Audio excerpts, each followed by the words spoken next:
Hello, everybody. I hope everybody's doing well. And um, yeah, we had a warm up today, so that was interesting. I spent most of it inside though, but it got up to what is it now? What is it now? It is 70. That's what it was supposed to get up to. So there you go.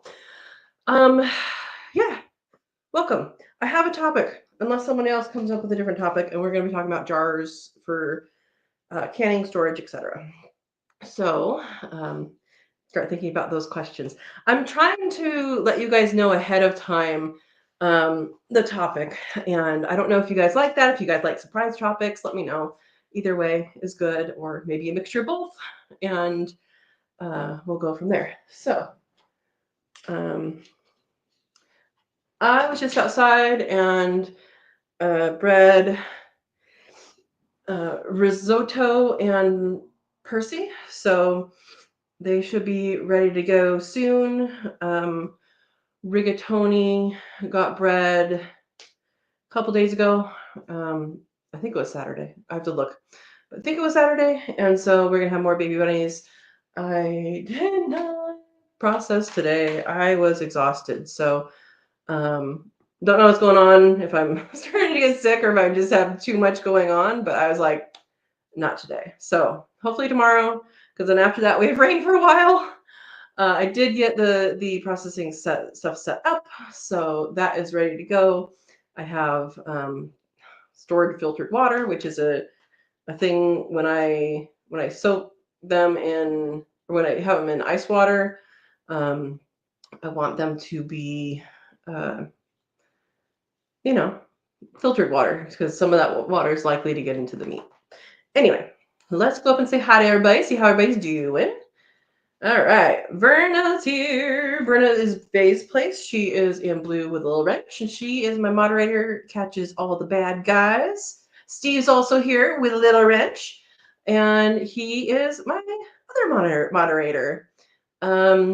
If you are growing things uh, in an apartment setting, then check out Verna's channel. She also does lives on Saturday mornings. I usually watch the replay.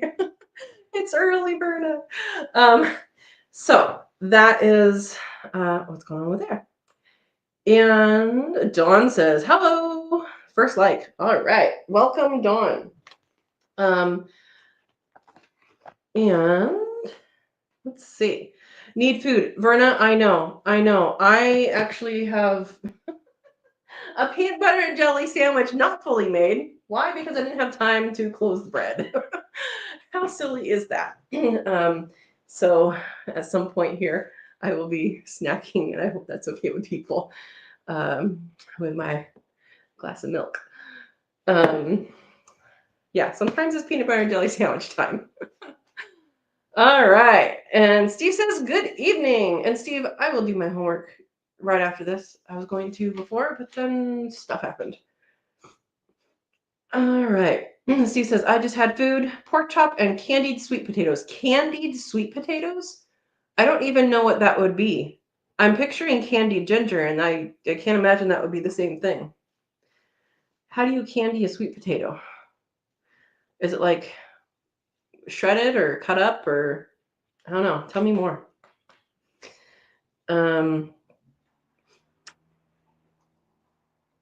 All right. Oh, chicken parmesan for Dawn. That's good. Verna has hot dinner. They were store-bought.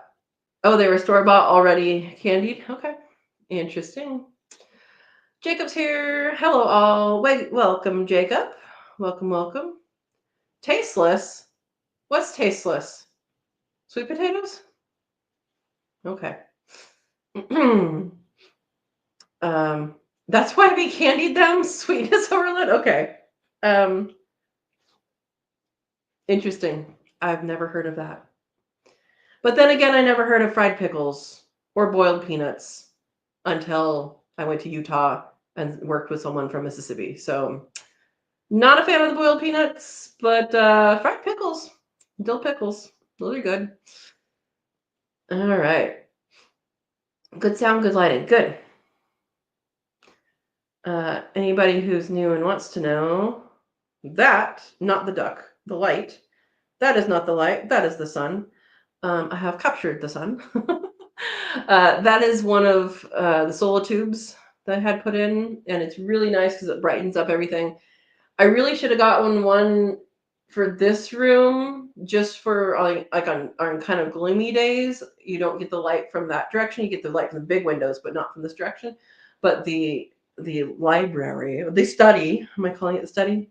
I really should have gotten one of there too. There's one more to go in the bathroom, which will light the bathroom in the hallway. The contractor who was doing it, he has everything cut except for the metal part of the roof, and then it started rain. So I have to get back on his schedule and have him come out and fix that. Not fix it, but put it in. Yeah, the bathroom has a covered up hole from the through the attic.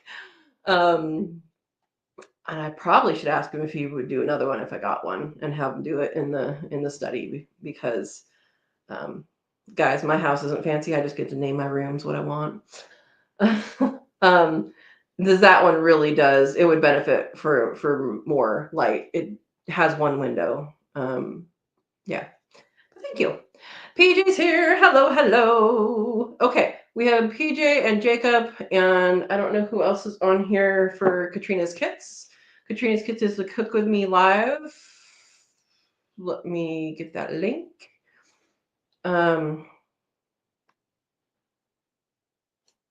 So if you would like to join us, or if you would like to do this, make recipes, after and we do it on the replay, that is the link to join. There's also a join button somewhere down below, and there's that link in all of the videos too.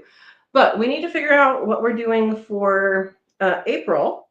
April 1st is my birthday, but we're not doing it on my birthday because, yeah. So I know that's the clock. Where's my calendar? So we need to look at April, and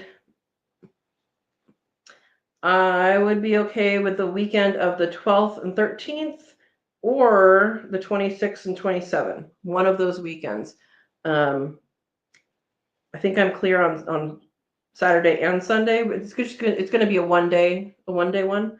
So again, that's 12th, 13th, or 26th, 27th. I'll check in with you guys at the end and see what day you guys want to do. We're going to make a cake, and we're going to make beef stroganoff. And I'm not going to make the noodles. I've done noodles before because you can make the noodles if you want. We've done noodles before. The cake is gonna be a fun one. So I have two that I'm choosing between right now, and yeah, there we go. So that's what we're making, and I'll check in with you guys at the end, or you guys can put it on the Facebook group. I should probably do I'll do an initial one now, unless more people show up that are members, and then maybe I'll do a poll for members only. So if you want to be a part of that, then that is good. All right, so here is the link to the Friends of Sow and Tare Facebook group. If you have not joined, go ahead and join that. Answer the questions and agree to the rules, because if you don't, then we think you're a bot and you don't get to join. So let's continue. Steve says, my topic is, you didn't do your homework. Oh, I can have an extension. Thank you, Steve. Oh, Steve's sweet. If you didn't know that, Steve's the sweet grandpa. Yeah, I did not get it done, Dawn. Could I have? Yes. Did I? No. I did a lot of different things this weekend, and then Sunday I did a lot inside. I did end up, and we're going to be talking about jars soon, but I did end up freeze drying rabbit and seasoning it. And so this is seasoned freeze dried rabbit with Italian seasoning. I went a little bit lighter than I usually would because the freeze dryer enhances flavors, but I think I'll go a little bit heavier next time. And this stuff is really good. One of my goals is to eat more protein, and having snacks that are like crackers. I mean, you do have to drink water. That it will make your mouth very dry if you just snack on these and don't have any moisture. But yeah, this is completely dry, and it is rabbit. So I did that.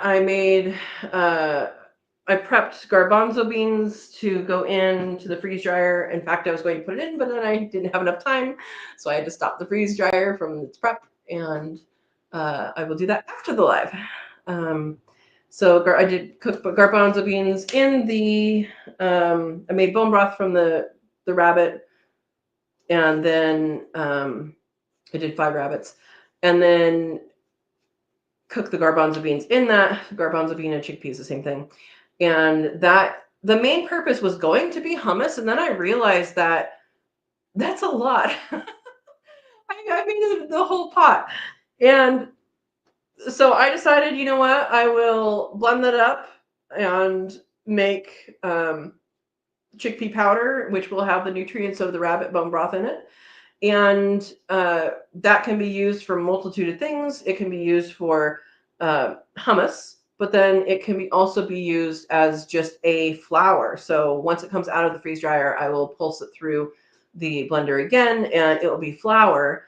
And the flour is something that we can then bake with. I've never baked with chickpea flour. I've never done any of that. So that'll be fun. So yeah. I don't know if you can. I'm sure you can buy chickpea flour, but I'm sure it's probably cheaper to make because chickpeas are not expensive, especially when you get the big bag from Azure Standard or from somewhere else. And then I'm sure it's pretty expensive to buy. But anyway, we'll see how that turns out. It should turn out good. I didn't add anything to it other than the bone broth, so I can use it for multiple things. So I actually did a lot of indoor stuff, and then I did actually set things up. I feel like I'm talking randomly. Sorry, guys. All right. PJ saying hi to everybody. Italian sausage sandwich time. All right. Put some mustard on it. Brown sugar mixed with the mess and baked. What's the mess? I know we're talking about sweet potatoes. Do you bake the sweet potato first, or do you have it whole, or do you cut it up? Yeah, I don't know. Erica's here. Welcome, Erica. Welcome, welcome. All right. Canned veggies of any type. Okay. PJ says bake the sweet potato with brown sugar and butter, topped with marshmallows and broil to lightly brown. So the marshmallows are giving it the candied flavor. Is that similar to the dish people make for Thanksgiving? Because I was never a fan of that, and I don't know why. Brown sugar is sugar. Sorry, I missed that. Orange juice and brown sugar glaze baked, then add marshmallows. Okay. I don't know if I will try that, but if I feel like I should, I will ask you again. Buster says, hey to all. Hey, Buster. Welcome. All right. Oh, Erica, you know what? Yeah, I understand. Well, if you have a vote, we are looking at the weekends of the 16th and 17th. No, wait, why did I just say that? Was that last month? We're looking at the weekend of the 12th, 13th, or 26th, 27. It's a one-day one, but if you guys have a preferred date, I'll let you vote on that. All right. Any weekend is fine. I'll make beef stew. I don't like stroganoff. Ooh, okay. I wonder what your stroganoff usually is. There's different ways to make it, and honestly, the way I grew up with it is simple. I wanted fancy cake, simple dinner. That sounds good though. PJ always does something slightly different. Sue says, just pull the noodles out of the freezer that you made before. I already ate those. I already ate those. You should always make extra noodles. Okay, so this is something that I plan to do now that well, not now, because I don't have any eggs now. I thought I was going to have an egg the other day because they were making a ruckus and cheering each other on, but they just didn't get to the finish line. And Rexy keeps on hiding in her nest box. Not hiding, she just sits there. And her girls cheer her on and nothing happens. She's molting right now, so I don't expect her to. But the other girls have no other excuses except for the fact they're 4 years old. Then they should be doing some eggs. Once I get the eggs going, I definitely plan to do more noodles and store more noodles because noodles are fantastic. Another thing you can do is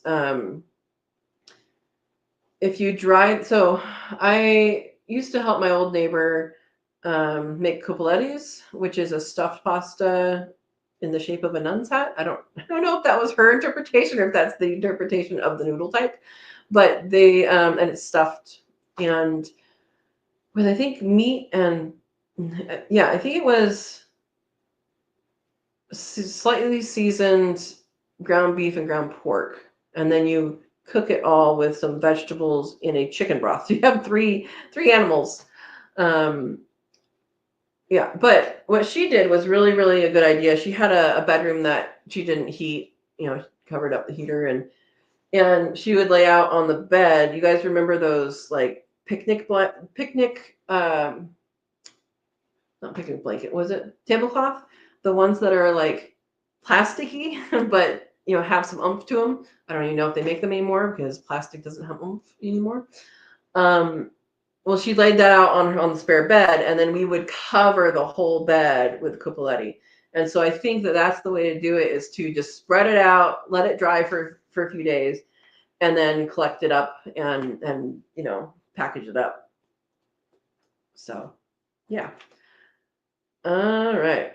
But yeah, I did just eat my last not stored noodles. I still have some lasagna noodles that I haven't eaten, but those aren't in the freezer. Those were dried first. Yeah. Congratulations on all the new bunnies, Buster says. Oh my gosh, Buster, I should have opened with that. I should have opened with that. Thank you. So Penne is redeeming herself. She is. She's redeeming herself.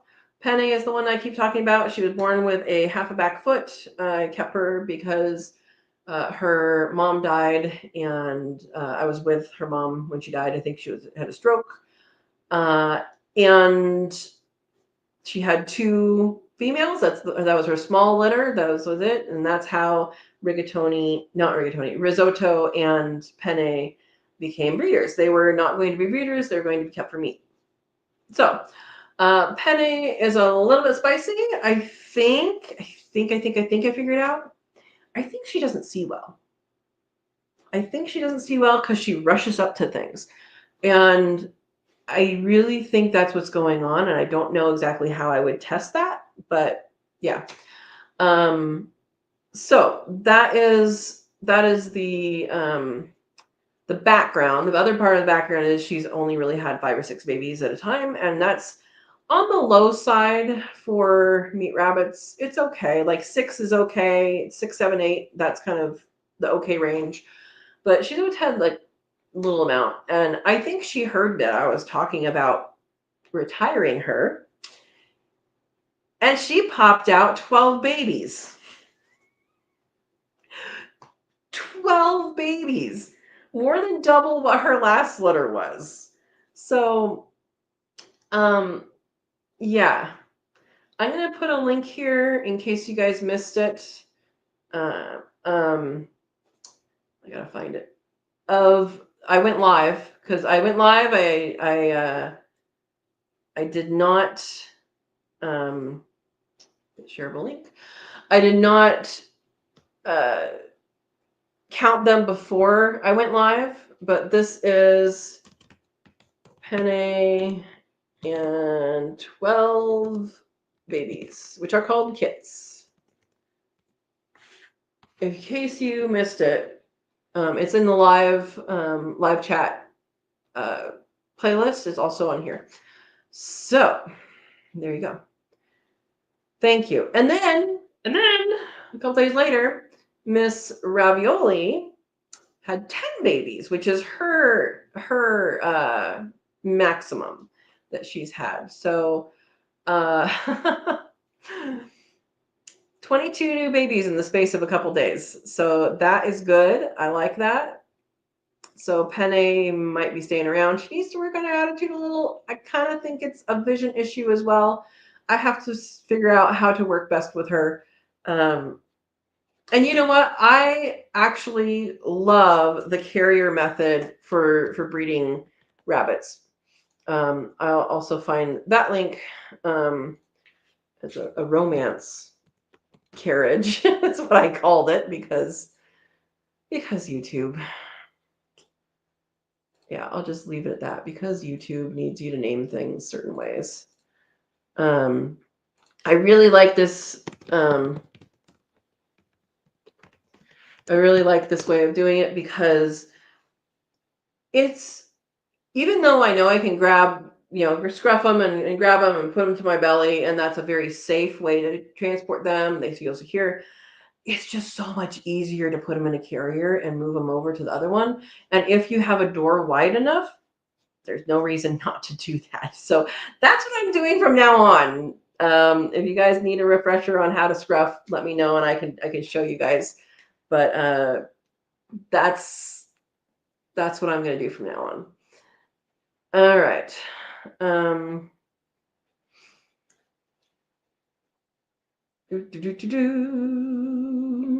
You can eat that freeze-dried meat like you eat jerky. Exactly. And that was my point, is to have it as snacks and to have it available at all times, that I don't have to cook, that if I am working on something, because that's what happens during the day is I start working on something. And if I'm really getting into it, I don't move, which is not good. I need to set alarms or something. But that is something that I can snack on that will be protein and good for me and all that. I did Italian seasoning, which has Italian seasoning, the mix plus parsley, and then I did taco seasoning. They both turned out good. And I stored half gallon, one of each, and then this one, the Italian seasoning, had a quart, and then the other one had 2 quarts as well. So that's a good amount of, it's 5 rabbits that I did. So yeah.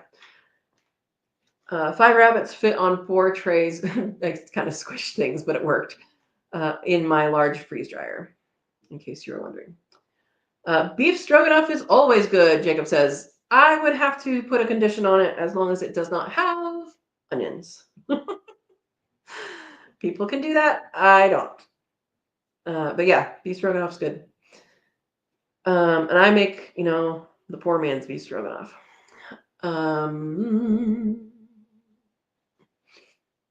Oh, Verna and PJ don't like it. That's okay. Well, if you want to make stew with PJ, join. Alternative. Yeah, trillium. Okay, trillium flowers was what was in my what did I say? I said trifolium, didn't I? Trillium. The flowers in my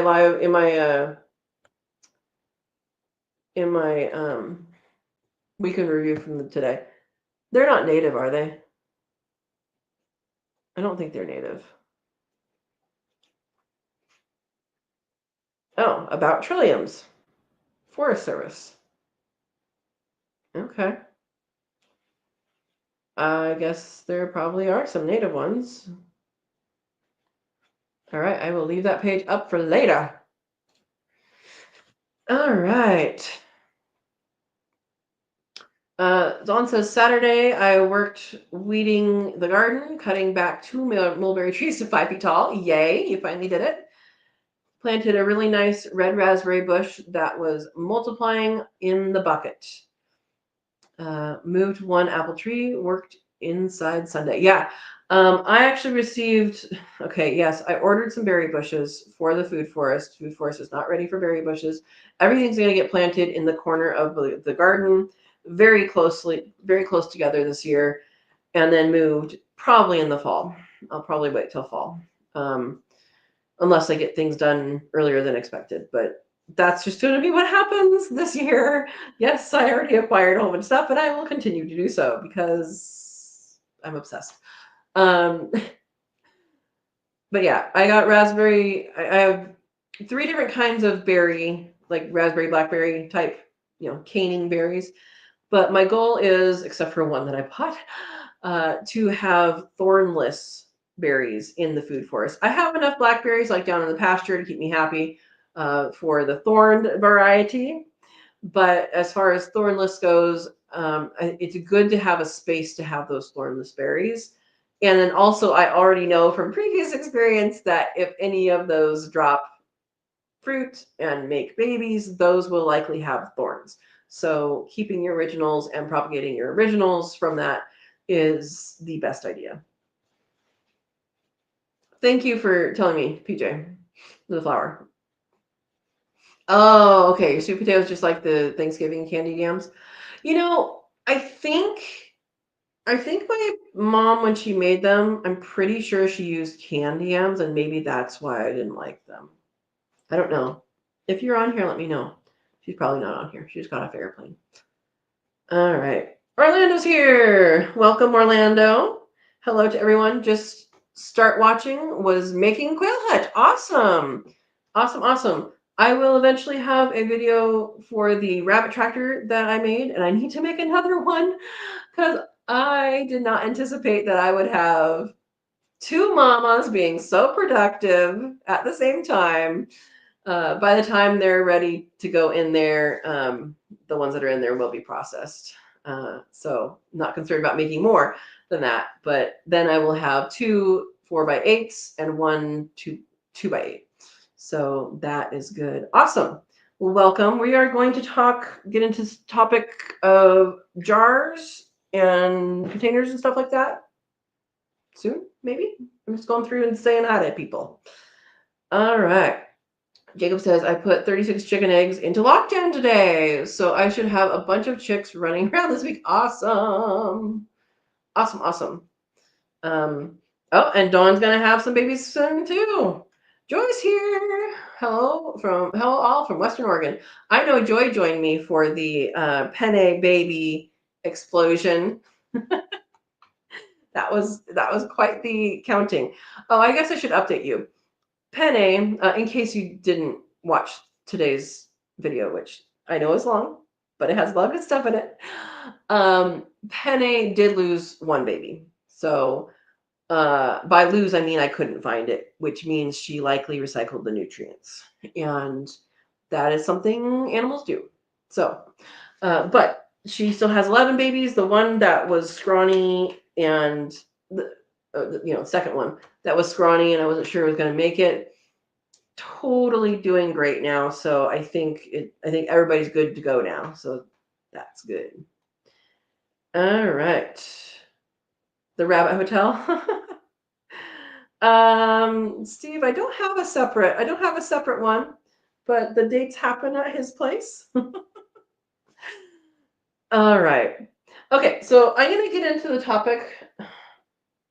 I probably won't eat that until later, so I'm going to drink some milk. Okay, our topic for today is jars. So a lot of people are going to get into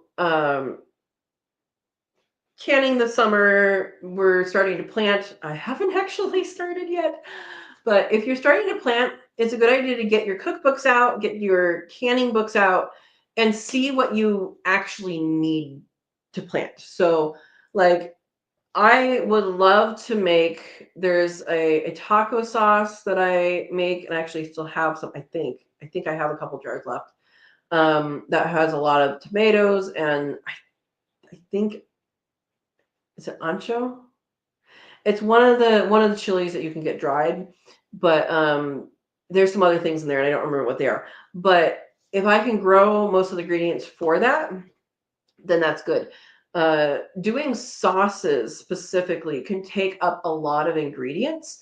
There is an Asian plum sauce that uses plums. If you have a lot of plums, look up the different sauces you can make with them. You can make Asian plum sauce, and you can make, I think it's in hoisin sauce. Is that how you say it? I think it's in that. Some of the Asian dishes have, or some of the Asian sauces have more plum stuff.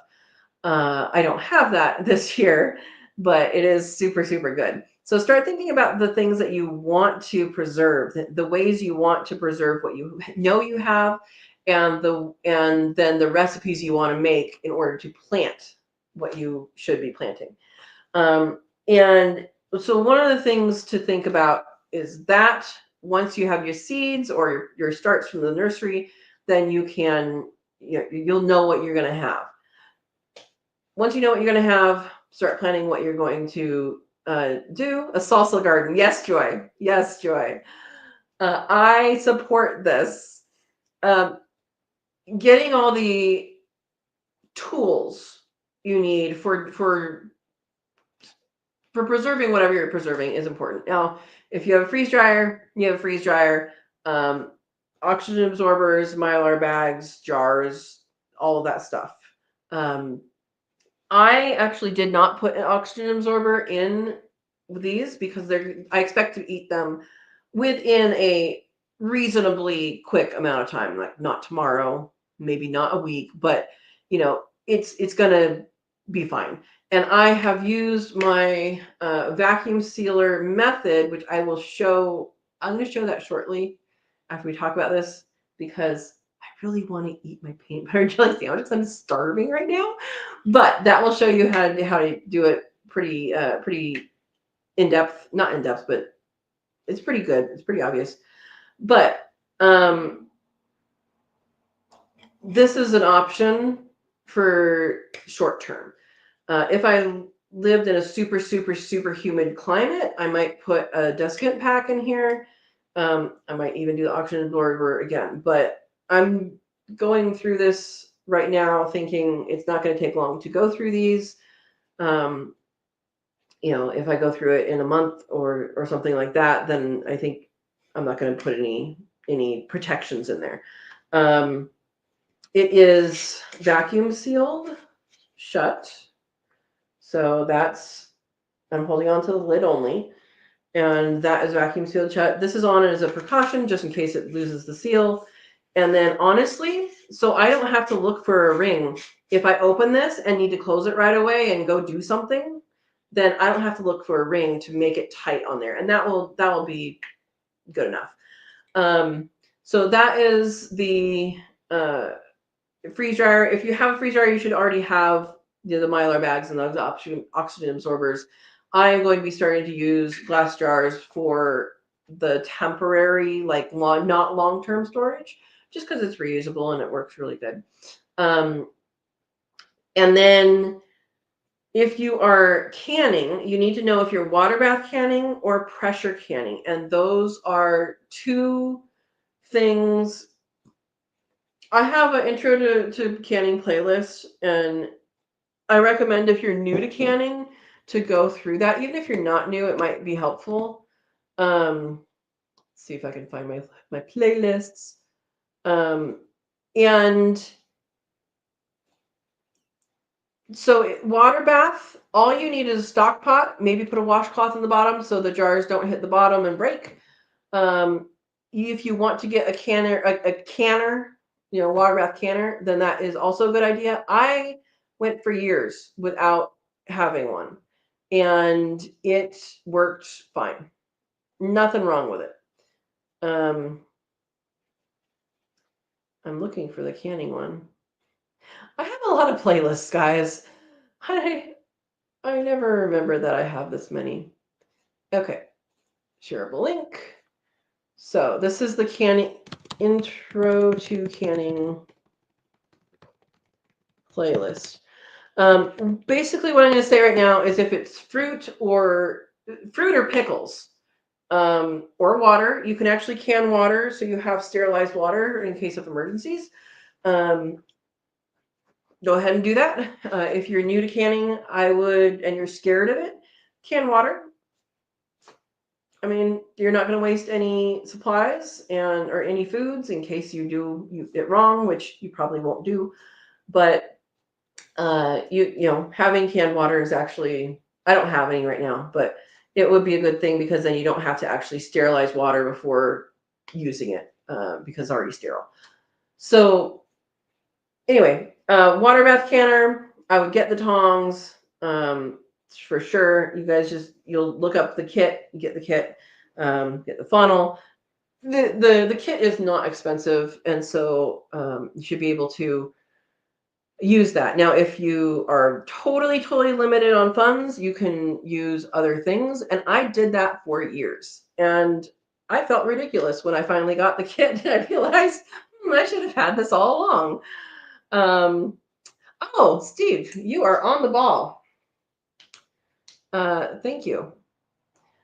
Anyway, so that is something that's easy because all you need is a stock pot to get started. Let's say you don't really know if you want to get into it or not. Stock pot is fine. Oh yeah, so the link I did was to the playlist.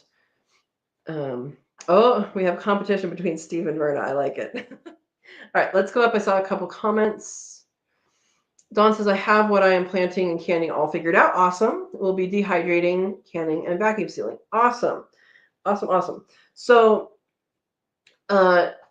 pressure cook. So water bath canning is for acidic foods. So that's your fruits and your pickles.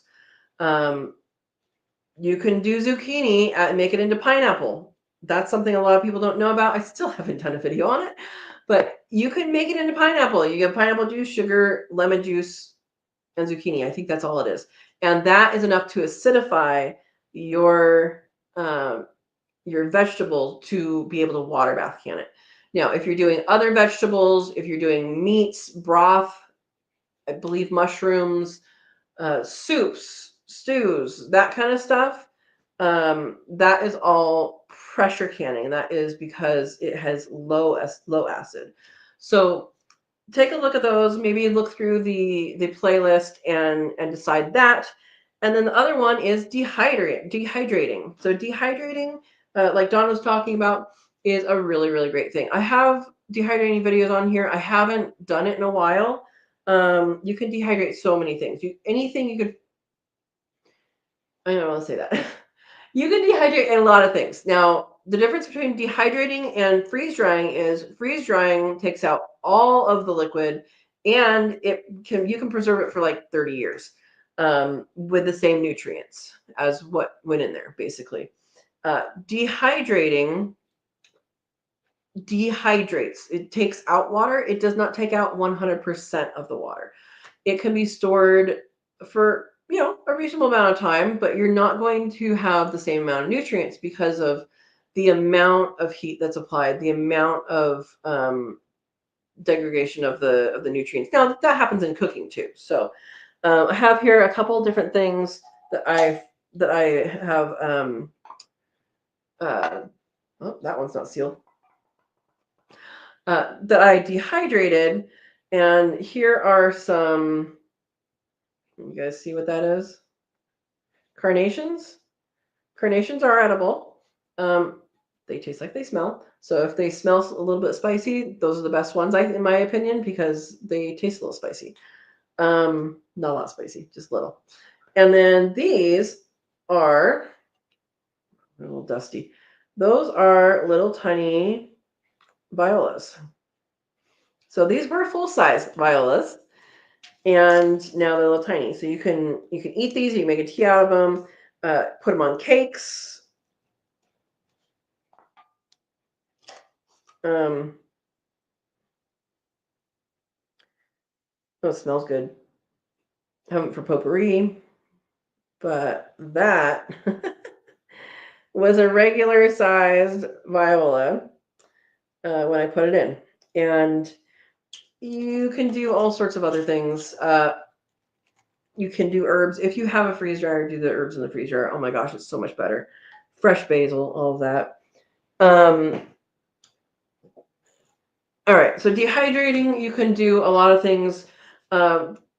remember fruit roll-ups when you're thinking about things to how to use your produce and stuff. Remember fruit roll-ups. Fruit roll-ups are wonderful, um, and are very tasty. So that is good.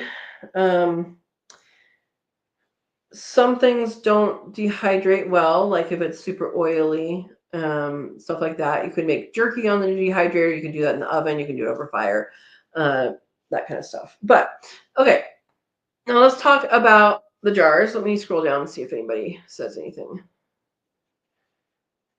Don says, I would like to figure out to preserve extra eggs without freeze drying. So extra eggs without freeze drying, you can water glass. I've not done this, but I know people who have, and it's worked out good. Water glassing, it was my understanding, is water and lime, not lime like citrus, but lime like the stone. Uh, and that I've heard it was good to 18 months. You can let us know if it works. Maybe do that with a small amount. The other option is to freeze it. So people freeze them individually in ice cube trays, and then pull them out and put them in a bag and put them in the freezer. Canning eggs in a home situation is not a good idea. So you can buy pickled eggs that are canned in the store. The equipment we have for home use is not strong enough, doesn't have the same capability as the industrial machines and industrial canning technology. So I would not do that, because there are instances of botulism in home canned pickled eggs. So I would advise against that. People do it. People do all sorts of things, but I personally would advise against that. But yeah, I would try doing the water glassing. See how it works for you. Has anybody on here water glassed eggs? Yeah. Dehydrating cooks the food. Yep. You can dehydrate at lower temperatures, like 95 degrees for herbs. I think it's still considered raw. Somebody can correct me on that. But yeah, for a lot of things, you really shouldn't. There's a lot of people who will cook eggs, and I don't know if there's a lot of people. I've seen this where people cook eggs, like scrambled eggs, and then dehydrate them. I have zero knowledge of how that turns out, what if it's safe, any of that. But that might be an option. I would definitely research the heck out of that before you do it, because it's an egg. Okay, so Steve's saying water glassing good for at least a year. Yeah. Dawn says dehydrating herbs preserves the oils in the plants if you do it on a low enough temperature. Yeah, I think 95 is that temperature. 95 or below. They're not violets, they're violas. I don't know. It's okay. It looked like a tooth. Yeah, I did not save teeth. I said not baby teeth. Okay, so Steve's saying you can also dehydrate your eggs to powder, properly stored, last 5 to 10 years. Dehydrate, and are they cooked or are they not cooked? Because that I would look into that. Yeah, yeah, pickling lime for the water bath. Yep. Dawn says, I remember people did dehydrate eggs a few years ago. These would be quail egg, and I heard they didn't water glass for some. Oh, interesting. Well, do them in small batches and let us know. Like that's the way to test it. Take a couple dozen and try it. And yeah, Steve says the problem with quail eggs that they mentioned was they had too many in the jar, so some crushed. Okay, so don't overload them. All right. All right. Dawn is going to look into egg preserving if my eggs hatch to grow into quail. That sounds good. Okay, so dehydrating eggs 135 to 145 to stop salmonella. Okay. Yeah, so something I want you guys to be aware is just because you see it on YouTube, just because you see it on Facebook, doesn't mean it's safe. I try and bring you guys safe things. If I'm doing something you think is not safe, go ahead and nicely, politely let me know. If something says rebel canning, there is a reason why it says rebel canning. It could be deemed an unsafe practice, or it could be something that has not been sufficiently tested. And my go-to for all of that stuff is the National Center for Home Food Preservation. And that is, I'm hoping this website is still reliable through these years. It is USDA. And so here is that website, National Center for Home Food Preservation, and they have all the reasonings for why something is or isn't in there. Now, if you're doing something like quail is under poultry. If you're doing another meat, like I don't think they have goat in there. I would just do it under whatever the most timed is. Do it under beef or something. Most meats, I think most meats are the same. Shellfish and fish are different, but I don't pay attention to that since I'm probably never going to can it unless I end up with someone who really likes fish. But yeah, that's something to watch out for and to check on. I would like to say that I bring you guys safe practices, but there's always something to learn. And just because one person does it one way, another person doesn't mean they should do it that way. I don't know. But I do want to warn you about that, that there is potential danger in canning your food in a way that has not been approved by testing. Like if it's been tested and they're like, no, don't do it. Or in a different way. So the example would be, you can can pumpkin, but canning pureed cooked pumpkin shouldn't happen. And the reasoning for that is the density. And it's so dense that the pressure and temperature, I think probably mostly pressure, that doesn't reach the center of the jar reliably. So they give reasons for these things. And they have some pretty good testing. So I recommend looking on there whenever you're looking to preserve. I don't know that they're up to date on freeze drying, because freeze drying is, basically as long as it doesn't have any moisture in it. Yeah, they have canning, jams and jellies, pickling, fermenting, freezing, drying, curing and smoking, and storing. So they have a lot of information on that website. Yeah. All right. Yeah, you learned a rebel canning group. So those are things to pay attention to. Just because someone says you can do it doesn't mean you can do it safely. And I can't speak to that in particular because I haven't researched that. All right. Jacob says, I'm still learning with my freeze dryer, and this thing is amazing. It is. Definitely takes longer than I realized, but everything has turned out super good so far. Yes, it does take longer than you realize, and you want to make sure the trays are warm when they come out, because if it's cold, it can harbor moisture. Now that might not be as important for something you're just like making snacks of, but for long-term storage, it definitely is. Yeah. Well, good. I have lots of videos on that. Actually, not lots, but there's several. And up until recently, I've done ingredient canning or ingredient freeze drying, because when you just have produce coming out your ears, that's what you do. Yeah. Joy says, my dill water, I don't know what that is. Water glass some of my quail eggs. It didn't work for her. Oh, daughter-in-law. Because she didn't take time to candle them for cracks. Yeah, so it was already bummed before it happened, huh? Yeah. Good info. Yes. Steve has good info.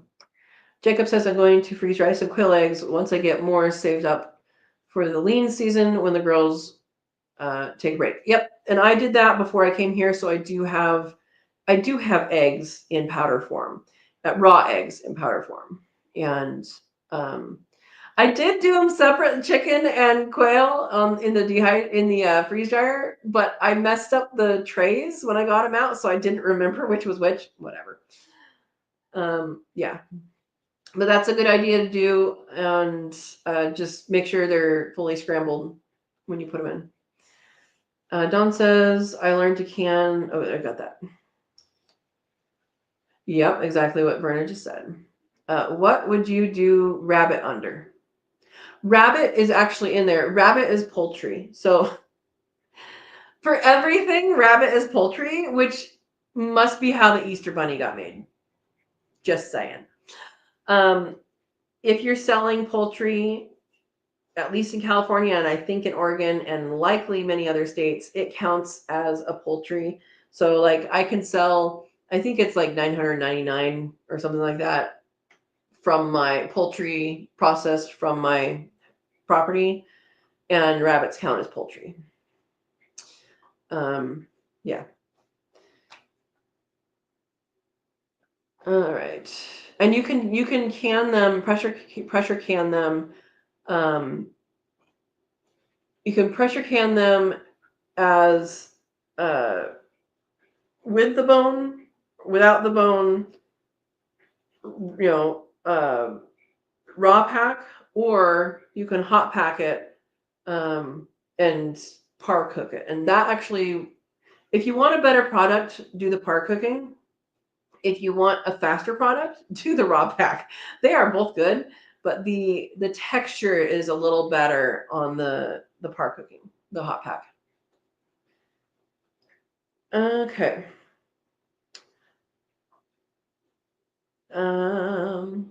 Sue says, don't freeze dry or freeze whole eggs. The yolks turn rubbery and taste terrible. It's a protein issue. I did not know it was a protein issue. I know I haven't tried it because everybody says not to do it. Don says, I haven't canned in 5 to 6 years. I'll be looking into everything all over again as I do it because things have probably changed since then. Yeah, definitely have save the homepage for the National Center for Home Food Preservation for sure. And they have a book that I recommend you either print off or buy. I believe you can still print off the PDF version from that website. Honestly, it's going to cost you, the same as, it's just a little bit more to get it printed, and it's already bound and all of that. So I would get it printed just so that you have it in case of power outages, or so you can mark it up and all of that. So, but it is free online, and the most up-to-date stuff is online. Another thing too that is new is steam canning, and I have not done steam canning. My understanding is steam canning works the same way as water bath canning, which makes sense to me. And then the other thing is the electric pressure canner. There are electric water bath canner. There are things that are electric water bath and electric pressure. Electric water bath canner, I don't have an issue with. If the water is boiling, it's boiling. But the electric pressure canner, I do have an issue with because it's electric. You don't know what the pressure actually is. I mean, think about how many times your cell phone updates or doesn't work. How many times you have to update your computer so that it works. Things get uncalibrated all the time if it's electric, and I don't feel like putting my health at risk for that. I would rather be certain. I have an All-American canner, All-American Presto. Somebody else let me know if there's another regular canner, regular pressure canner brand. I know there's other ones out there. I just don't know what they are. But I like having a weight gauge because I know it's that weight. It's going to be that weight every single time. I don't have to check it. If you don't have a weight gauge and you only have a pressure gauge, you're actually supposed to get that checked every single year to get calibrated. So weight gauge, you never have to check it. Yeah. All right. Dawn says, I only remember doing a couple things the Rebel way. Most of that is one website and book it. Okay. The other thing is oven canning. Don't do that. Just don't. It's not a thing. Okay, I'm going to pause there at Rabbit's Poultry. Ha ha ha. Yes. And talk about these containers. So this is a mason jar. This is a half gallon. Half gallons, the only thing you should be actually canning in is juice. Everything else should be in a quart or smaller. That's what the times are set for. That's what all that's set for. I don't know the actual reason why. Juice, probably water too, right? I'm assuming it's because of the size of it, and it can be the same temperature as the surrounding water, is my assumption. If somebody wants to read up on that, let me know why. That's fine. This is a half gallon. Again, juice is the only thing that should be canned in this, unless it's been updated. This is a quart. They do have 1.5 pints, which are like skinny and tall, but this is a quart size. This is corn freeze dried, which is sweet. So this is a quart size. And then we have, oh, whoops. Well, I didn't grab a pint, but there's a size in between these so that's half of this, that's a pint.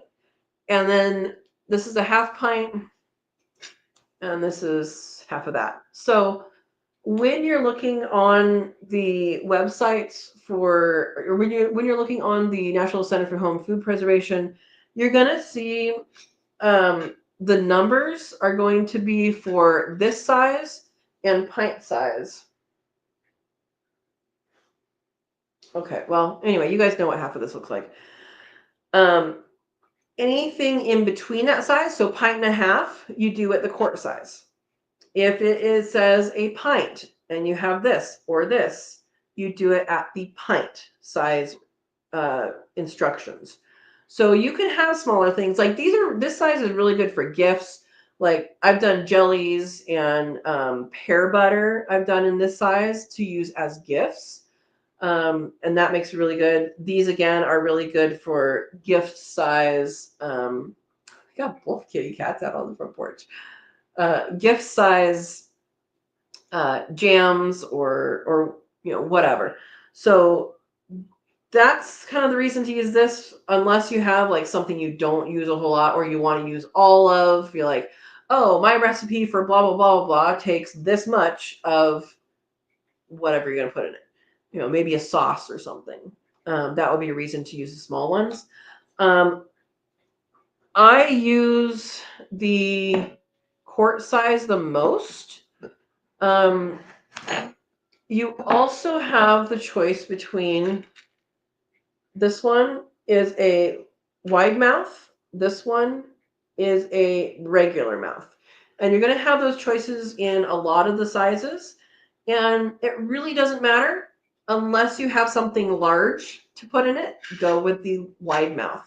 Now, I have gone to only buying, unless of course it's a good price in these days, only buying the wide mouth. And the reason is I don't know what I'm going to use it for.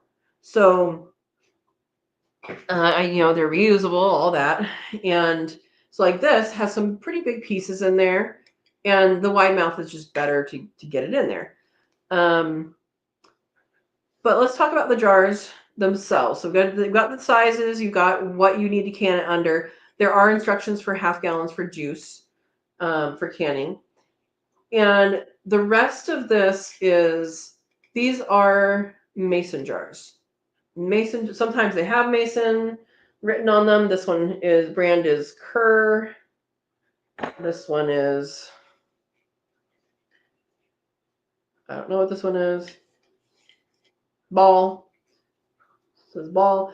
Ball and Kerr are owned by the same people. They also make, yeah, this one's a Ball. But 4Jars also makes jars. I have not used them yet. I did get some of their lids. There are other brands. Purr, Purr, I think, is also a good brand. But mason jars are made for wet heat. They're not made for, I don't think they're made for microwaving, but they're not made for dry heat. That's one of the many issues why you should not oven can. But they're not made for that. They're made for wet heat, and they're made to take wet heat. They are not made for severe temperature changes. So when you're canning, always put a towel down, like on your cold counter. Put a towel down, put that on there, fill your jar, you put it in there, and there you go. So if you are actually canning in a jar, it needs to be the right size and the right type. There are a lot of lids out there. Ball and Kerr are the standards. 4Jars is kind of new on the scene since 2020, and they have good reviews. They're good. There's people that I haven't used them for very long. They are reasonable online, and there you go. I actually, when I can, not pressure seal. So these can be reused for pressure vacuum sealing. Now, you're not supposed to reuse them for canning purposes, meaning water bath or pressure canning. But for vacuum sealing purposes, you can use used ones. So let's say you use one to make chili and then you took it off. And as long as it's not destroyed in the taking off part, you can use it for things like vacuum sealing. So that's something to keep in mind. And it's a good idea. I think that's pretty much all I wanted to say about the jars. If anybody thinks of something that I missed, oh, I know.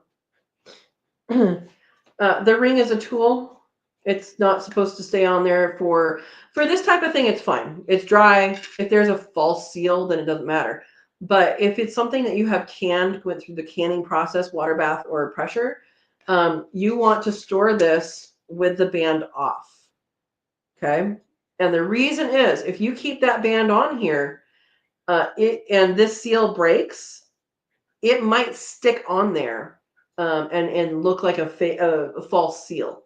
And that means that there's oxygen going into your food, and oxygen is the enemy of food. And so all of your jars, you should be able to do this with at the end of the canning process. And I have lots of canning videos on there. I have a whole playlist on. Do I have it on canning or is it all on food preservation? It might be food preservation. And these are reusable. You don't need to buy new ones. But they do end up going bad because they get squished or, corroded or whatever. But in general, you keep them until they don't work anymore. And then if they don't work, then throw them out. All right, let's see how things are going. And then I will look up that video that I want to show you. My milk is not cold anymore. Okay. Jacob says, I'm super excited for the harvest season with the freeze dryer this year. If it would stop snowing here, that would be great. That's right. You're in Wisconsin, aren't you? Well, I mean, you can freeze dry snow. Oh. Dawn says they came out with electric pressure canners back during the COVID canner shortage. They were around before then. But that's when the push came because people were getting into preservation and looking for easy ways to do it. And that would be a very easy way if you trusted it. And I simply don't. So yeah, they were around before then though. Yeah. Verna says, Jacob, you'll find that many of the veggies you freeze dry can be used as cracker replacement when snacking, and how intense the flavor is. Yes, the flavor is intense. Yeah, flavor concentration, absolutely, absolutely. Half-gallon jars best for freeze-dried food. Yeah, I need to get more. They're so expensive though. These I got. These two I got at a garage sale for $1 a piece. Which is super, super cheap for them. And they were like nasty. I had to clean them really good. But yeah, half gallon jars are hard to come by, and when you do see them, they're super expensive. Yes, Steve says mayonnaise jars are not mason jars. They are not as thick, break more easily, though many do use them.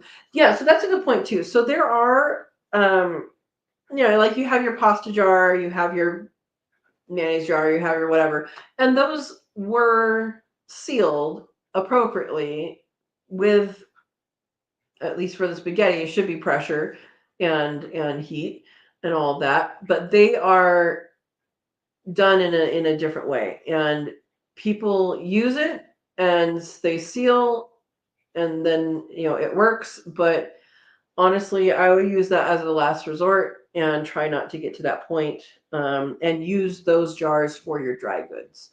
So those would be jars that I would use for, whatever dry good you're storing, not for actually canning. A lot of people do it though. Dawn says, I have a friend who uses all the old jars from stores to can mayonnaise, salsa, spaghetti, you name it, she uses it. Yeah, and you need different lids for that too. So like you can people keep the original lids, but then there's like a gummy part on there that it's gonna wear away. Anyway, I wouldn't do it, and other people will.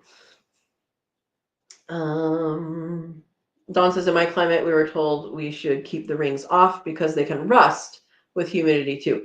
Yeah, so there can be many things. So the number one thing is it has the potential, if you lose that seal, which happens every once in a while. Every once in a while, your jar will lose a seal, and it could be for a multitude of reasons. And by losing a seal, I mean like not sealing, but once it's sealed and stored, losing a seal. So number one, if it is a false seal, you can have oxygen going into their food, and it can actually make you sick when you have it. Number two, if you don't clean off the jars, you can get mold growing on the inside of that. Like if it bubbled up, if it's siphoned out, you can get mold growing or something else growing. And then when you open that, you could get into your food. So clean your jars before you put them away. And then then they do rust, and the lids rust too. So yeah, good point. Okay, Verna says, I would rather freeze dry instead of canning, but that is my personal preference. Yeah, and there's good reasons to do both. So, like, if you want something quick that you can just plop out, heat up, that like can of chili. You can freeze dry that and you can can it. You can do both. If you want to do like a cream soup, you should not can that because that is a milk product. Milk, eggs, so dairy, eggs, thickeners should not be canned. That's something else to pay attention to is old canning books, old recipes. They might call for some of the thickeners, and that's a no. They found out some things about that. So yeah, that would be something that you would freeze dry or freeze if you don't have a freeze dryer. Yeah, there's different reasons. Yeah. All right. Roberta says, watch for hidden deals for the half-gallon jars. You got yours cheap? Where'd you go? I want to know where these hidden deals are. Dawn says, I use half-gallon jars for seeds and vacuum sealing dehydrated things, storing extra special flowers, all vacuum sealed. Yep.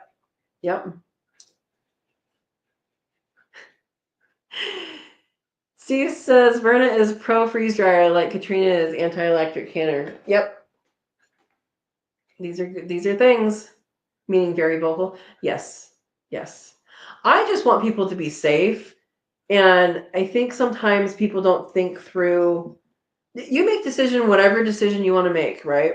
But I think sometimes people don't think through uh, the potential dangers, and I don't know whether the electric pressure canners even have a pressure setting, because on an actual pressure canner you can have different weights. So like where I used to live, I canned at 10 pounds of pressure. Now because I'm above 1,000 feet, I can at 15 pounds of pressure. And then if you're above another one, then you can at a different one. So I don't even know if that variable is even thought about in there, or if everything's 10 or what. I haven't looked into that, but there's so much room for error that I don't want to chance that on myself or other people. Steve says, now I want to freeze dry corn so I can powder and make some corn soup, like tomato soup. Have you not done corn? Did I do something before you, Steve? It's so sweet. It's so sweet. Now this is the white corn. This was just a frozen thing, like the frozen bag, but it's so sweet. Yeah. Anyway, but yeah, you can do that. Cream of corn. Is that what it is? Cream of corn? Corn chowder. Corn chowder is good. Oh, on Amazon? Yeah, so you have to be. So here's another thing. For a while, at least, I don't know if it's true anymore, Walmart was the cheapest for jars, but then you would go on you would look on the Walmart website and there'd be jars, and there was some for outrageous prices, and it was like shipped by someone else, but it was on their website. Don't overpay for jars. Don't overpay for jars. Um, yeah, that's all I can say. Okay.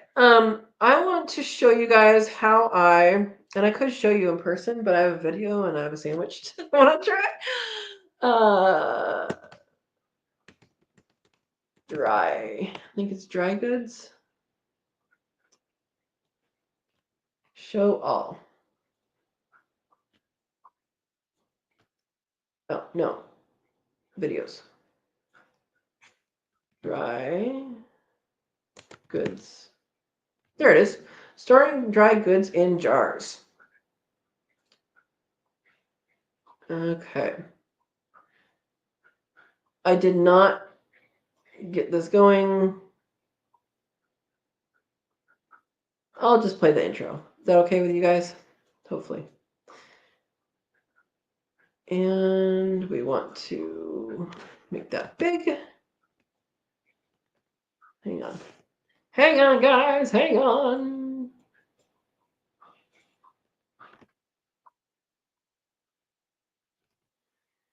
Okay.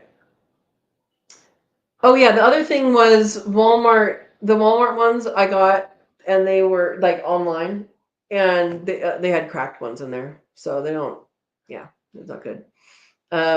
Steve said, I like that Walmart in the store has them for $18 a case. Online, it was for sale $12 a case.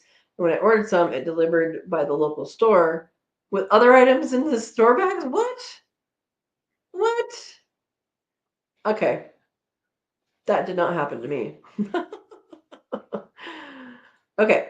I'm going to show you guys the beginning of this video, maybe a little bit into it, just so I can show you how to vacuum seal it. They make vacuum sealers that are battery operated.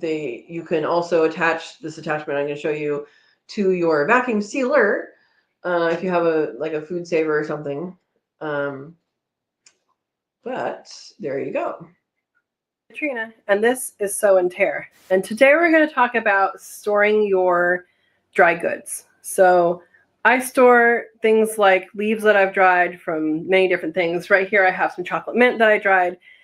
And when you dry it, you want it to stay fresh. You don't want it to go bad just because you didn't use it. So these, I just opened this today. Today's 2022 in February, and I dried these in 2020 in the summer. They smelled so good when I opened it, and it's because I sealed it.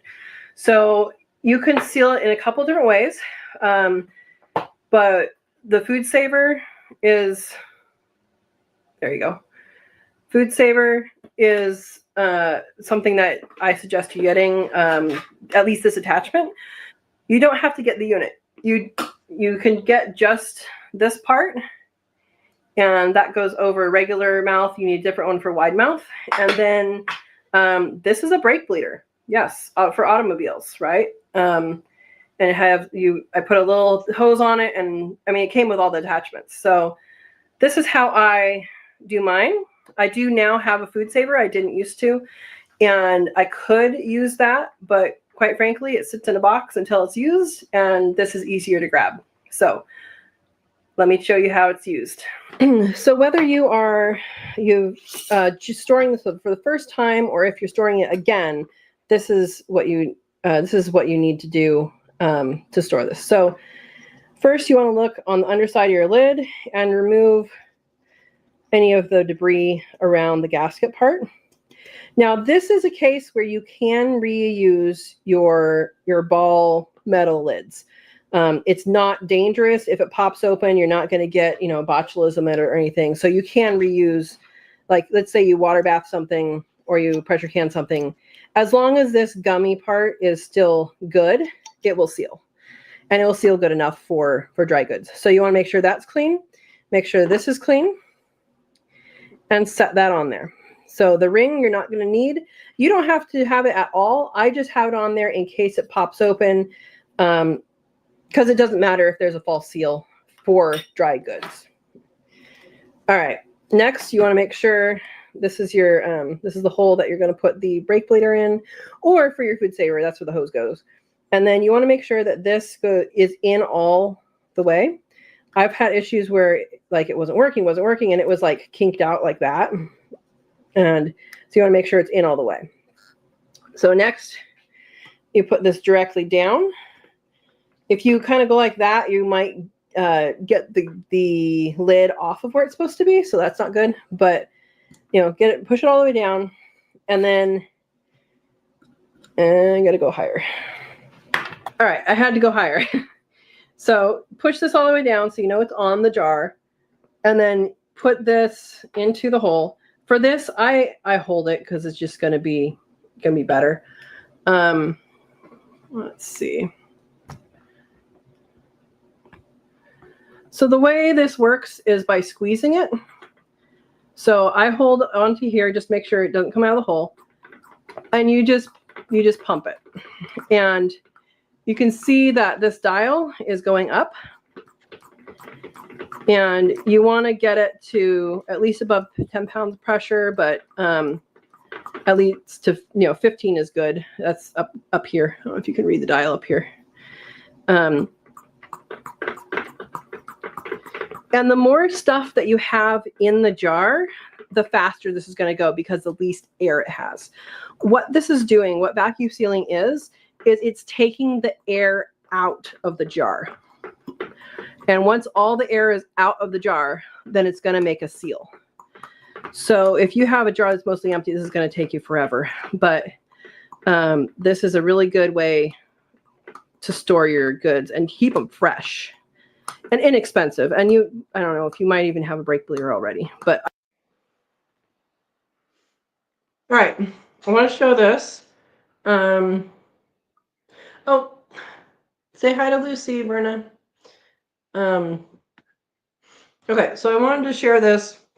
Hope that makes sense. I mean, basically, you're pumping the air out of the container, and you end up with something, that's fresh. So like this is hot and spicy oregano, I think. Yeah. And it's going to take longer to pump out that amount of air than it is this amount of air. These are some slightly unripe tomatoes, cherry tomatoes. But I did want to show you guys the difference between I didn't have a quart jar. These are quart. And both of these are quart jars. You can see one's taller than the other.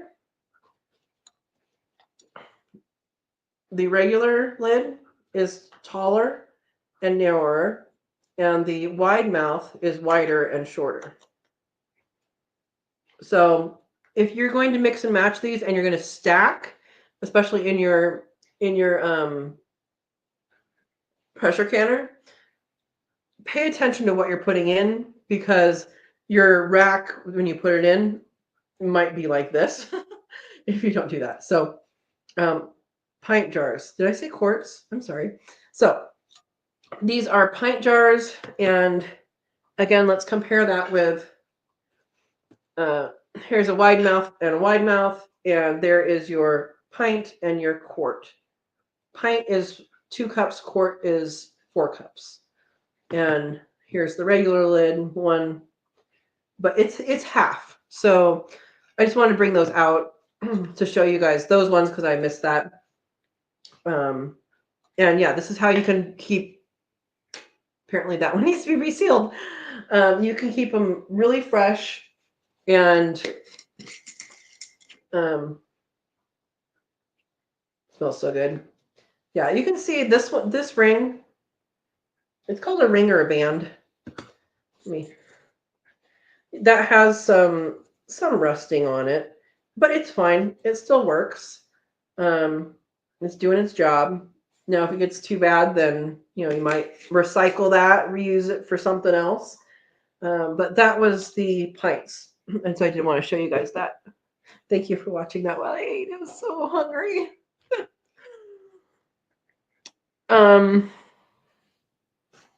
Okay.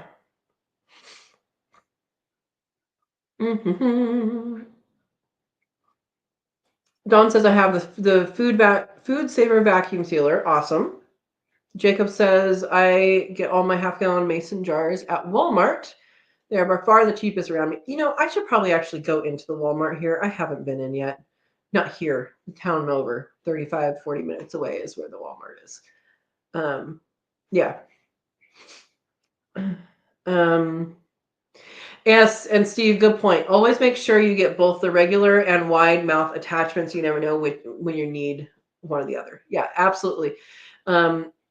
That's really important, because if you don't have the right one, you won't be able to close it very well. Yeah, I have not used my freeze dryer to vacuum seal, but you can do that. I have not looked up how to do that at all.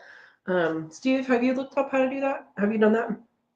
But you can actually vacuum seal your jars in the freeze dryer using the vacuum function. Kind of like how I think, and again, I haven't done candy. I know Verna has, and I know Steve has. I think you just use the vacuum function on that too, right? I haven't done it. Okay. Dawn says, I think my attachment is both. One attachment for 2 things? I would double check that before you need it. Unless it adjusts to it somehow. There's probably one or the other. All right. Good night, Dawn. You'll finish tomorrow, huh? All right. Oh, Jacob's going too. All right. We have people left, so that's okay. That's okay. We'll say hi to you guys. Okay, so Steve says I've not done it. You take the trays out and put your jars into and use the test for vacuum to use that feature. I'd rather use my $100 device than my $20. Yeah. A little expensive to use that. Yeah, exactly. Exactly. That's a good point. I was wondering why someone would use it for that, because presumably, well, maybe not presumably, like you wouldn't want to do it in there when there was moisture in there, like right after you run the cycle. I don't know. Erica got home. Yay! Where'd you get home from? It's late for you. But I'm glad you're home. All right, so I mostly wanted to talk about that. I came to that conclusion when I was doing the canning up the jars, and I realized I hadn't really talked about the actual jars in a while, and figured I should remind people to go to plant things to plant things. How should I say this? To look at what you're going to make before you plant things. Yeah. Erica has been listening while getting home from taking my son shopping. Oh, Steve, Erica never took me shopping. Oh my goodness. Yeah. So I want to know what you guys are excited to grow, like to make. So like I really want to do more sauces this year, which means I probably need to grow a lot more tomatoes, because that's usually they're tomato based. So I want to know what you guys are wanting to do. I need to figure out what I'm doing with. I'm going to have a lot more apples and a lot of pears, and I need to look for recipes for that. So that's my case where I know I'm going to have a lot of apples and pears. I actually know I'm going to have a lot of little tiny plums too. So I might look into making a plum sauce out of that. Not sure how well that will work, how to deal with the pits, because I mean, he said like this big. But yeah, that's something that I know I'm going to be, I'm going to have a lot of. So yeah, I have applesauce still. I should eat more applesauce. I should remember. That's the other key. Remember what you have and consume it, not for just storing.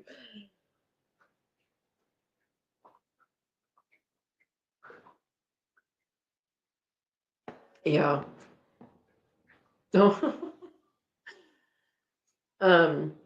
Yeah. So I'll be needing. I'll have a while before I need the pear and apple recipes, or that kind of thing.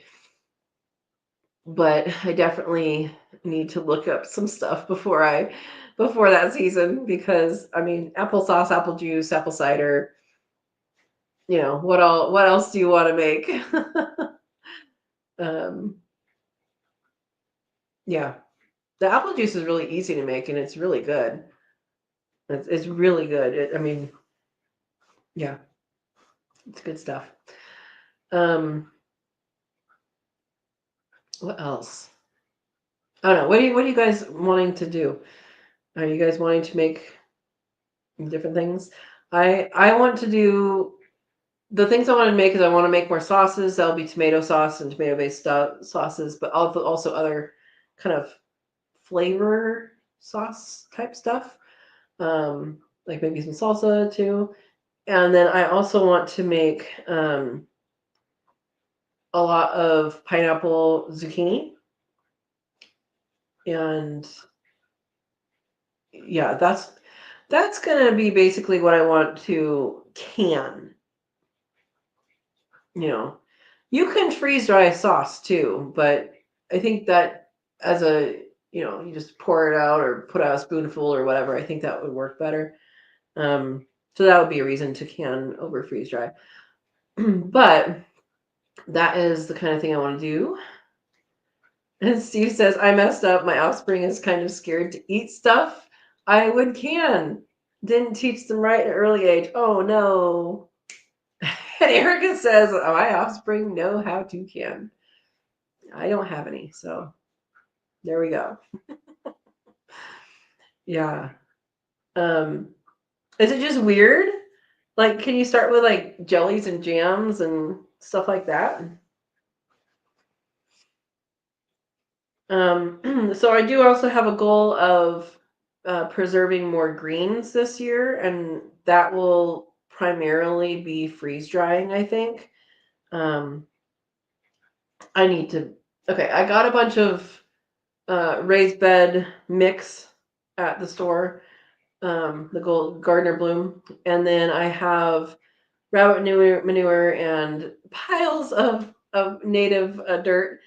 Um, and I'm going to be mixing those together and making raised beds, and they're just going to be raised like logs. It's going to look like very long people are buried or something. Because I know I don't have time to actually make the raised part of the raised bed right now, but I will be doing that after I process, probably. um I have everything to do it. I just need to do it. And then I should be planting peas because we were in that season and everybody's peas, I think, flooded. I know one of my neighbors says that her peas are in a puddle now. Didn't come up yet. So, yeah. Oh, Steve says, I did some very tasty pineapple jello. 3 of 4 still have their unopened jar. Wait, you jarred jello? I need more information.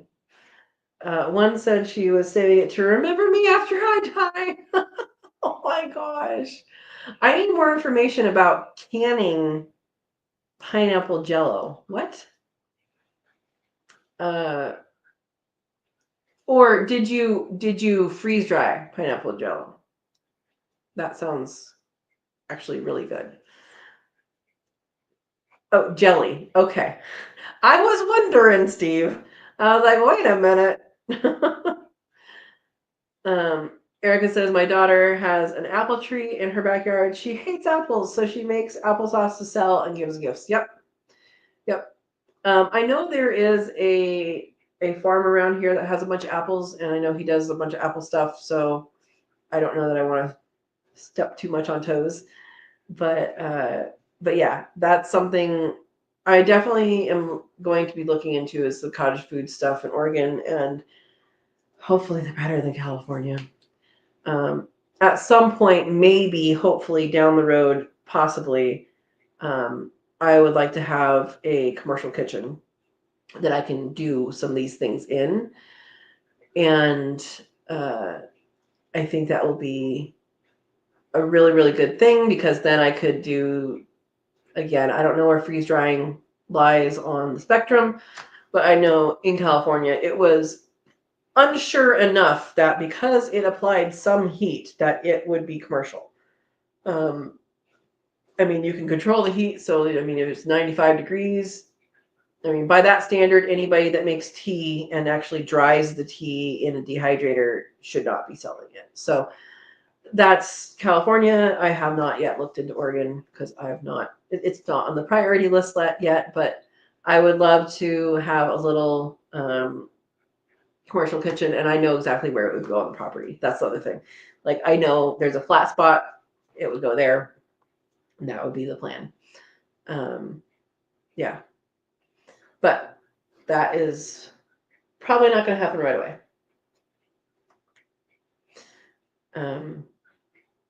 Yeah. Actually, it's right next to where I put up the processing station. So, yeah. Anyway, so that's my plans. That's the jar, the deal on the jar. If you guys missed the pretty flowers, these are dehydrated. And more flowers dehydrated. They don't look very good in there, do they? I did the white ones with the purple edges, and then I did purple ones too. But here. So there's one of the flowers. You can't really see it very well, can you? Maybe? Anyway. Tastes like a flower. You can use them for tea too. But it tastes like a flower. If you're looking at growing flowers, the violas do taste different from each other. So, like, I'm a super fan of there's an orange one that tastes really good. Yummy, Erica says. There's an orange one that tastes really good that's much more exceptional than the others in flavor that I've tried. And so that's interesting. And then carnations taste pretty much like they smell. That's what these are. And these are from my place. Both of these are from my old place. If you're doing carnations, I don't know that I would keep the green part on there again, but it's kind of easy to just put the whole thing on there, and then I guess you break it off later. But yeah, I think I have some. I did do the same thing to nasturtiums, which I love nasturtiums. You guys know that. They don't come out pretty looking. Now, I have not freeze dried them. I'm guessing freeze dry might be a different story, but I haven't tried. But they definitely do not come out nice looking from the dehydrator. Yeah. Oh, the other thing about dehydrators is thinking about what all you want to do. So I have a dehydrator. It's Nesco. It has temperature control. It's a good idea to have temperature control because if you don't, then, and a fan as well. If you don't, then, one part might be hotter than another part. And, if there's no control, it's going to be, either too hot or too cool at some point. And so having temperature control is good.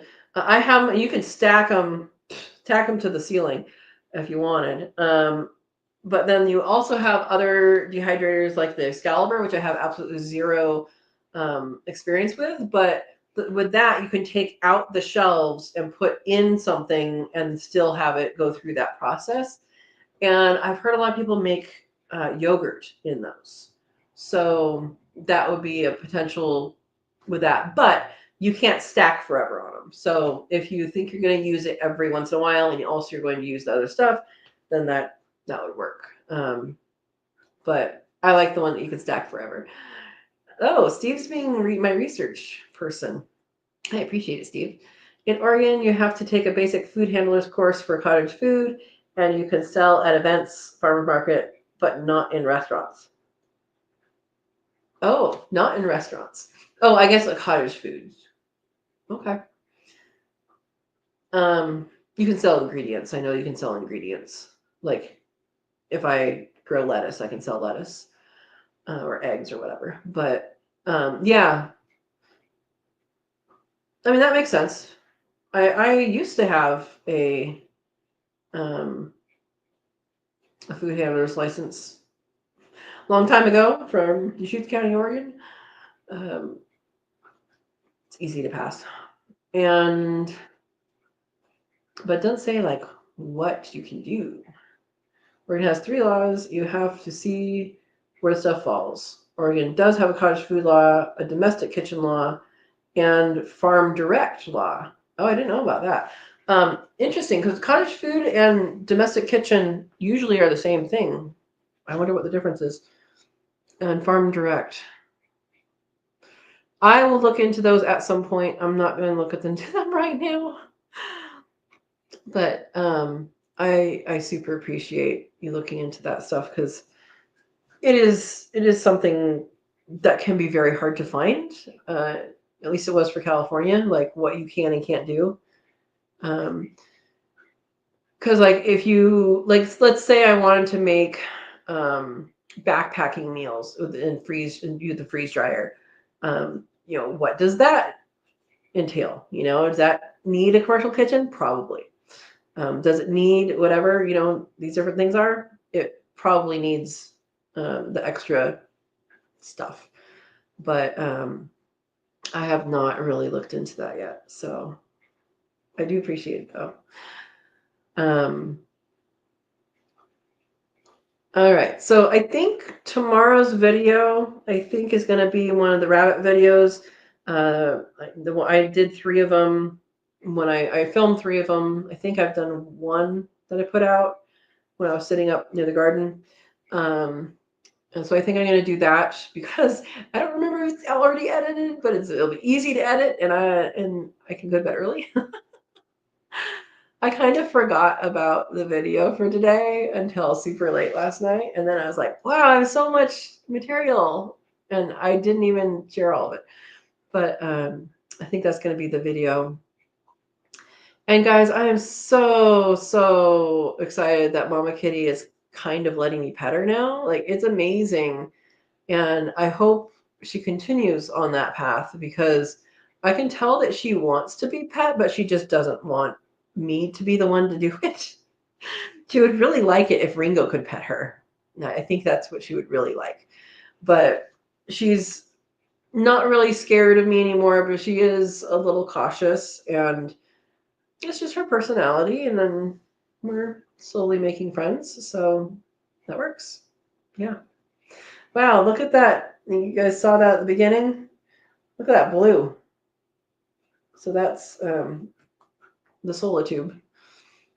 Blue light. So we have at least one more day of no rain, and then we're going back into rain for it looks like the rest of the, I almost said year, the rest of the month. And yeah, I have to like Mama Kitty.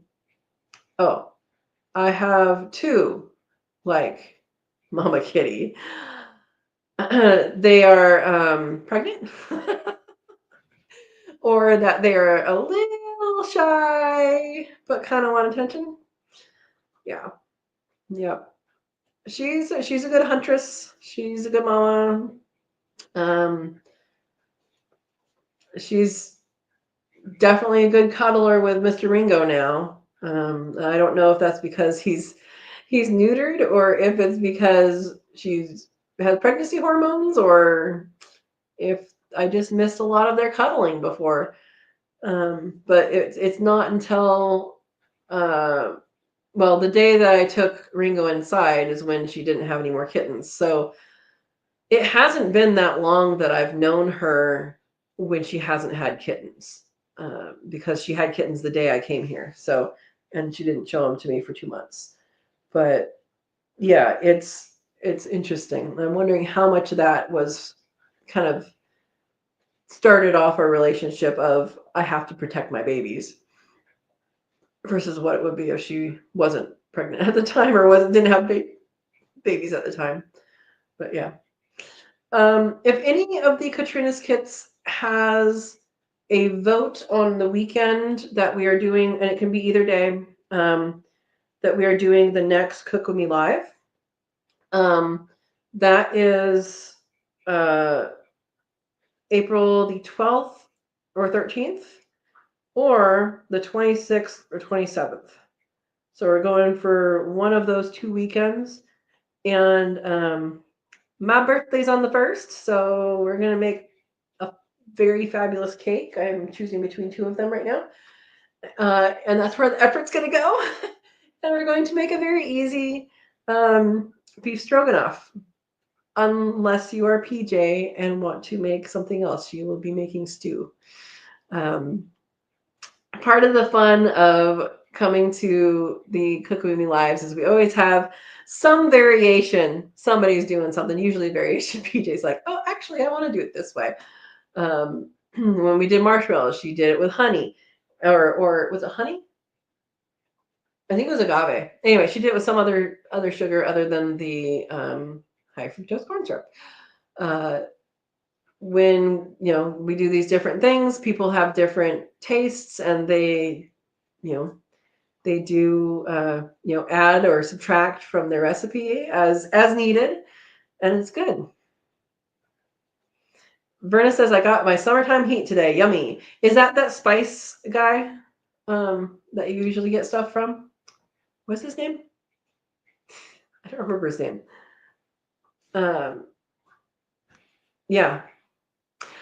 Steve says, I'm allowed to scratch one's head only. The other I can pet. If I pet her tail first, you know what? They are so specific. They're so specific. Yeah, Drunken Chef. That's what I remember you have your spices from. Yeah, the cats are so specific. So Mama Kitty, she doesn't want me to do anything if I'm standing and she's on the ground. But if she jumps on top of the doghouse, where her food bowl is, she'll if Ringo is there, then she'll bonk into him. And then if she bonks into him, then I'm allowed to pet her now, just on their head and right here. And it's really funny. It's really funny. I hope it progresses in a positive way. And that she becomes, a little more loving. She hissed at me the other day. I'm like, why? I'm just walking past. What are you doing? So, anyway, so she's coming along, and yeah, personality, huh? But she is following around now. So you used to be that Ringo would follow me around, and that was it. And now she follows us both around, and I mean, even walking down the pasture and stuff. And she stayed a little closer to the house, that direction. But yeah, looks like she would rather you pet her neck more than her head. Yes, yeah, but you have to pet her head to get to the neck. Like if you try and get to right here first, she'd be like, yeah. Funny kitties, funny kitties. Yeah, but I mean, working on these relationships, right? And then I know, so we talked about Penne earlier. Penne is the mama rabbit who had 12 babies this last time, lost one, now she has 11. Her last litter was 5. And her babies have generally always been a little high strung. And I put her 5 babies in with Ravioli's 8 in the rabbit tractor, and they have chilled. I can pet them now. They're good. I don't know how much of that is being around the calm babies that were Ravioli's. Not Ravioli. Yeah, Ravioli. Or if it's that they're on ground level and I'm at ground level and they're used to me going up to them somehow differently, or if I've been in their space. I mean, I was in their space before, so I don't know. I don't know what the difference is, but I do believe having them in with the other babies is a positive thing, because they have chilled out quite a bit. Yeah. Yeah. Vernon is talking about Mama Kitty when you come from the front, but when you're on her side. Okay. Okay. Yeah, and it's not every time that I'm getting to pet her. And actually, the time I pet her the most, I did get on the camera, but the time before that I got to pet her quite a bit, I didn't have my phone with me. Yeah, they learn what they see. That's exactly it, Verna. And it's going to be one of these things that it'll be interesting to see the next litter, or this litter, because this litter is going to get their own tractor. I'm not going to add individuals to this one, to see. I want to see, number one, are her babies as frantic as the other ones, or spastic, I guess I should say. And then if they are, how they may change once they go into a tractor or not. Yeah. So that'll be interesting. Yeah. But in the meantime, I'm going to enjoy my rabbit. And yeah, I think this is a good idea. I think it's a good snack. Hopefully it'll make me drink more water. And we'll go from there. Yeah. Does anybody have anything else to share, or want to ask a question, or any of that?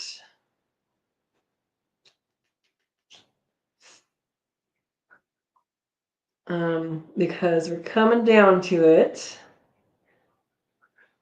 And chat's slowing down. Everybody went to bed.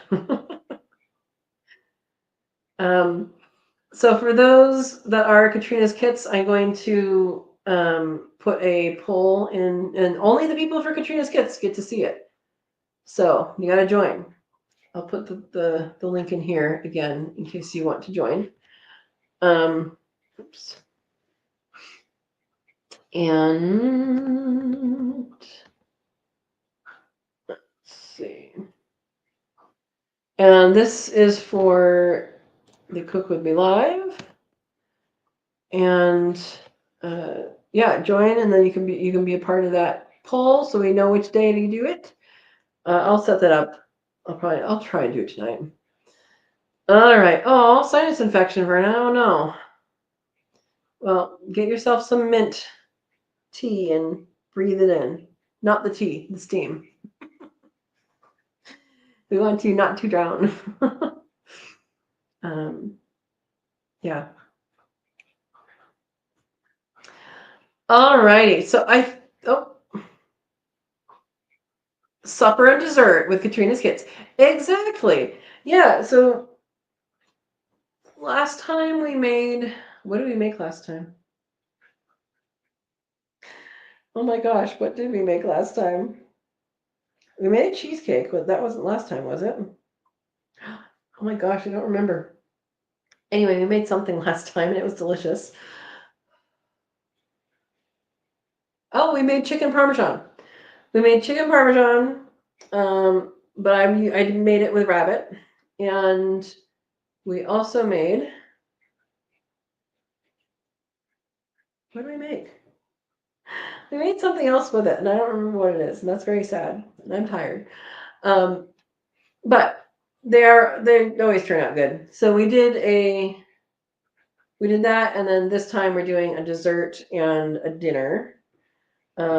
Oftentimes when we have something that we're making that takes a long time in the oven, we can make something that on the stovetop and multitask and get that done. So what we'll do is we'll start with the cake, and then we will make the dinner, and it probably won't be cool by the time we're done with the dinner, but that's okay. Yeah. Our time is usually 11 a.m. Pacific time. That gives enough time for me to, if I do need to do something in the morning, I can do it. And then it's also not too terribly late for those in other parts of the country. I will do my homework. Thank you, Steve. Yeah. All right, guys. Well, I'm going to get off of here. What's your homework? Maybe you'll find out later. Steve has an assignment for me.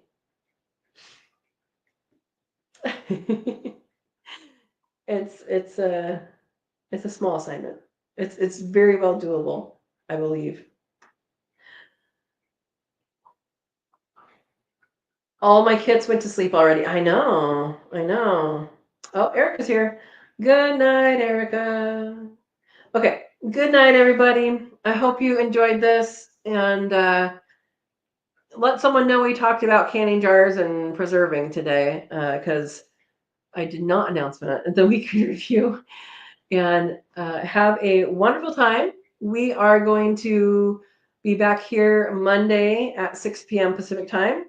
And for those that are members, those that are Katrina's kits, I will be putting a poll out for you guys to ask when you guys want to do the next Katrina's kits. We do it monthly, and we're looking at a couple different weekends. So have a wonderful day, have a wonderful night, and we will see you next week, and have a good time. Thanks for coming. And thank you to Verna and Steve. Good night.